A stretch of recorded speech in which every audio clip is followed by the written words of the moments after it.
واقعہ معراج اللہ تعالیٰ کی قدرت کی نشانیوں میں سے ایک نشانی ہے جو چشم زدن میں بظاہر رونما ہوا، لیکن حقیقت میں اس میں کتنا وقت لگا یہ اللہ تعالیٰ اور اس کے رسول صلی اللہ علیہ وآلہ وسلم بہتر جانتے ہیں۔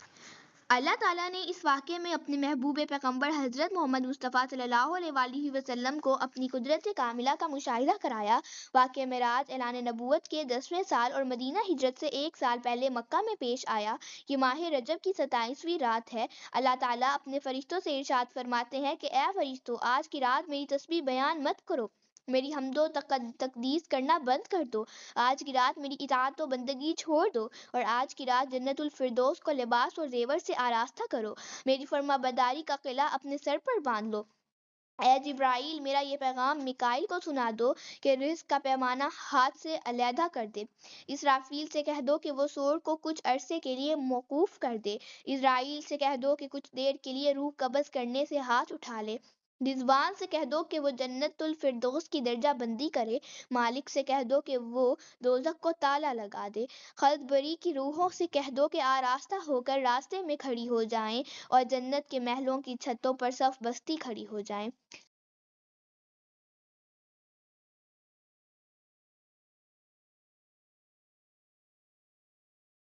مشرق سے مغرب تک جتنی قبریں ہیں ان سے عذاب ختم کر دیا جائے۔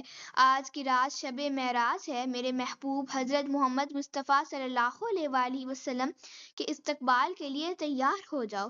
چشم زدن میں عالم بالا کا نقشہ بدل گیا۔ حکم ربی ہوا، اے جبرائیل علیہ السلام، اپنے ساتھ 70,000 فرشتے لے جاؤ۔ حکم الہی سن کر جبرائیل امی علیہ السلام سواری لینے جنت میں جاتے ہیں، اور آپ نے ایسی سواری کا انتخاب کیا جو آج تک کسی شہنشاہ کو میسر نہ ہوگی۔ میسر ہونا تو دور کی بات ہے، یہ سواری ایسی تھی جو آج تک کسی نے دیکھی نہ ہوگی۔ اس سواری کا نام براق ہے۔ تفسیر روح البیان میں ہے کہ نبی کریم صلی اللہ علیہ وآلہ وسلم سے پہلے براق پر کوئی سوار نہیں ہوا تھا۔ ماہ رجب کی 27ویں شب کس قدر اثر رکھتی ہے، مطلب بالکل صاف ہے۔ فضاؤں میں عجیب سی کیفیت آ رہی ہے، رات آہستہ آہستہ کیف و نشاط کی مستی میں ڈوبتی جا رہی ہے، ستارے پوری آب و تاب کے ساتھ جھلملاتے ہیں، پوری دنیا پر سکوت اور خاموشی کے عالم طاری ہے۔ آدھی شب گزرنے کو ہے، یقیناً آسمانی دنیا کا دروازہ کھلتا ہے، انوار روز تجلیات کے جلوے سمٹتے ہیں۔ حضرت جبرائیل علیہ السلام نورانی مخلوق کے جھرمٹ میں جنتی براق کے لیے آسمان کی بلندیوں سے اتر کر حضرت ام ہانی رضی اللہ عنہا کے گھر تشریف لاتے ہیں، جہاں ماہ نبوت حضرت محمد مصطفیٰ صلی اللہ علیہ وآلہ وسلم آرام فرما رہے ہیں، آنکھیں بند اور دل بیدار ہے۔ حضرت جبرائیل امی ہاتھ باندھ کر کھڑے ہیں اور سوچ رہے ہیں کہ اگر آواز دے کر جگایا تو بے ادبی ہو جائے گی، فکر مند ہیں کہ معراج کے دولہے کو کیسے بیدار کیا جائے۔ اسی وقت اللہ تعالیٰ کا ارشاد ہوتا ہے، اے جبرائیل، قبل قدمی کرو، میرے محبوب کے قدموں کو چوم لو تاکہ تیرے لبوں کی ٹھنڈک سے میرے محبوب کی آنکھ کھل جائے۔ تجھے میں نے اسی دن کے لیے کافور سے پیدا کیا تھا۔ حکم سنتے ہی جبرائیل امی علیہ السلام آگے بڑھے اور اپنے کافوری ہونٹ محبوب تو عالم حضرت محمد صلی اللہ علیہ وآلہ وسلم کے پاؤں سے مس کر دیے۔ یہ منظر کس قدر حسین ہوگا کہ جب جبرائیل امی علیہ السلام نے فخر کائنات حضرت محمد صلی اللہ علیہ وآلہ وسلم کو بوسہ دیا، جبرائیل امی علیہ السلام کے ہونٹوں کی ٹھنڈک پا کر حضور صلی اللہ علیہ وآلہ وسلم بیدار ہوتے ہیں اور دریافت فرماتے ہیں، اے جبرائیل، کیسے آنا ہوا؟ عرض کرتے ہیں، یا رسول اللہ صلی اللہ علیہ وآلہ وسلم، اللہ تعالیٰ کی طرف سے بلاوے کا پروانہ لے کر حاضر ہوا ہوں۔ اللہ تعالیٰ آپ کی ملاقات کا مشتاق ہے۔ حضور صلی اللہ علیہ وآلہ وسلم تشریف لاتے ہیں۔ زمین سے لے کر آسمانوں تک ساری گزرگاہوں پر مشتاق دید کا ہجوم ہاتھ باندھے کھڑا ہے۔ چنانچہ حضور صلی اللہ علیہ وآلہ وسلم نے سفر کی تیاری شروع کی۔ حضور صلی اللہ علیہ وآلہ وسلم نے براق کا حلیہ بیان کرتے ہوئے ارشاد فرمایا کہ اس کا سینہ سرخ یاقوت کی مانند چمک رہا تھا، اس کی پشت پر بجلی کوندی تھی اور ٹانگیں سبز زرمد و مرجان کی تھیں، سر اور گردن یاقوت سے بنائی گئی تھی، پشتی زین اس پر کسی ہوئی تھی جس کے ساتھ سرخ یاقوت کے 2 رکاب آویزان تھے۔ اس کی پیشانی پر لا الہ الا اللہ محمد رسول اللہ لکھا ہوا تھا۔ چند لمحوں کے بعد وہ وقت بھی آ گیا کہ سرور کونین حضرت محمد صلی اللہ علیہ وآلہ وسلم براق پر سوار ہوئے۔ حضرت جبرائیل علیہ السلام نے رکاب تھامی، حضرت میکائیل علیہ السلام نے لگام پکڑی، حضرت اسرافیل علیہ السلام نے زین کو سنبھالا۔ حضرت امام کاشفی رحمۃ اللہ علیہ فرماتے ہیں کہ معراج کی رات 80,000 فرشتے حضور صلی اللہ علیہ وآلہ وسلم کے دائیں طرف تھے اور 80,000 فرشتے حضور صلی اللہ علیہ وآلہ وسلم کے بائیں طرف تھے۔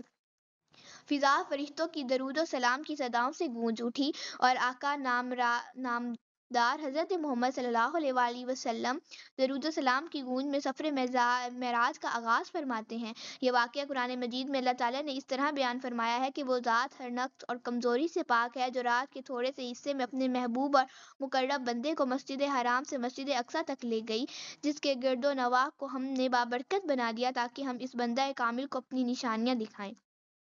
حضور صلی اللہ علیہ وآلہ وسلم نہایت شان و شوکت سے ملائکہ کے جلوس میں مسجد حرم سے مسجد اقصیٰ کی طرف روانہ ہوتے ہیں۔ یہ گھڑی کس قدر دل نواز تھی کہ مکان سے لا مکان تک نور ہی نور پھیلا ہوا تھا۔ سواری بھی نور، سوار بھی نور، باراتی بھی نور، دولہا بھی نور، میزبان بھی نور اور مہمان بھی نور۔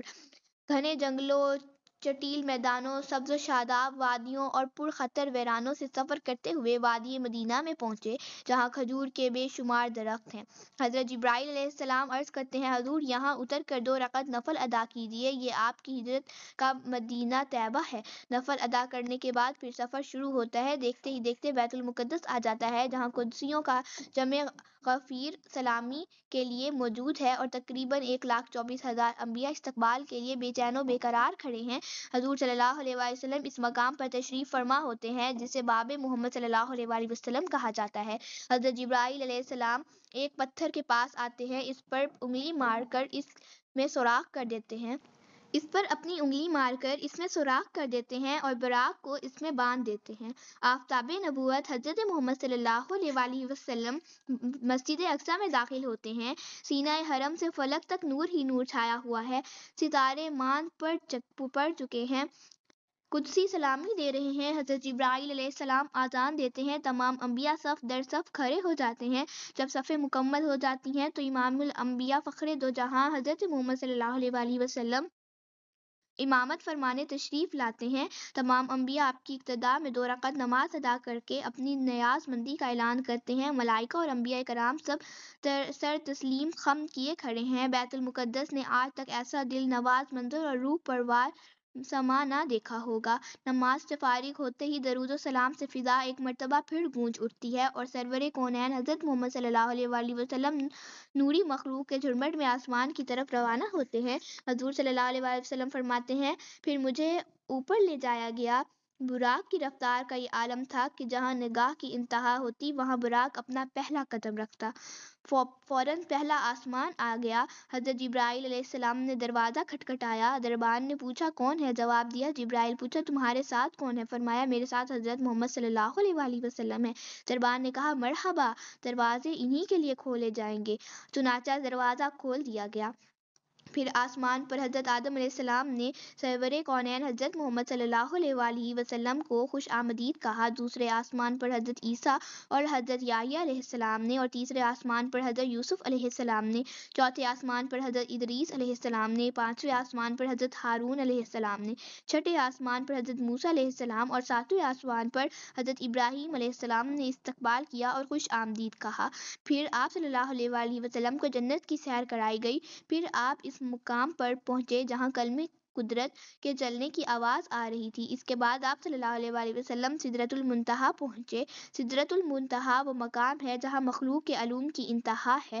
فرشتوں نے اجازت طلب کی کہ اے اللہ تیرے محبوب تشریف لا رہے ہیں، ہمیں دیدار کی اجازت عطا فرمائیے۔ اللہ تعالیٰ نے حکم دیا تمام فرشتے سدرۃ المنتہا پر جمع ہو جائیں۔ چنانچہ ملائکہ جمع ہو گئے اور جمال محمد مصطفیٰ صلی اللہ علیہ وآلہ وسلم کو دیکھنے کے لیے سدرۃ المنتہا کو ڈھانپ لیا۔ اس مقام پر حضرت جبرائیل علیہ السلام رک گئے اور عرض کرنے لگے، یا رسول اللہ صلی اللہ علیہ وآلہ وسلم، ہم سب کے لیے ایک حد مقرر ہے، اگر میں ایک بال بھی آگے بڑھوں گا تو اللہ تعالیٰ کے انوارات و تجلیات میرے پروں کو جلا دیں گے، یہ میرے مقام کی انتہا ہے۔ سبحان اللہ۔ حضور صلی اللہ علیہ وآلہ وسلم کی رفعت و عظمت کا اندازہ لگائیے، جہاں شہباز سدرہ کے بازو تک تھک جائے اور روح الامین کی حد ختم ہو جائے، وہاں حضور صلی اللہ علیہ وآلہ وسلم کی پرواز شروع ہوتی ہے۔